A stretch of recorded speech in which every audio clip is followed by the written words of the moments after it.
एका ग्लासमध्ये असेल, तानेने त्रासलेल्या कंठाला तो शीतलता देतो. लक्ष द्या, एक जल जर ग्लासमध्ये असेल तर तानेने त्रासलेल्या कंठाला तो शीतलता देतो. तो जल जर पंचरणीमध्ये असेल, पूजेच्या पंचरणीमध्ये जल असेल तर शरीराला शुद्धता देतो.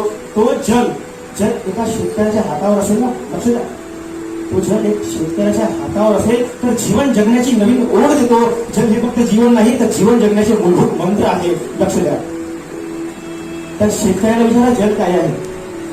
जेव्हा तो जल त्या कोरड्या मातीवरून जातो ना, खडकाळ जमिनीवरून जातो ना, ती खडकाळ जमीन पहा. जर आपण बिना चपलीने त्या खडकाळ जमिनीवर गेलो, आपल्याला पायाला रुतते जमीन.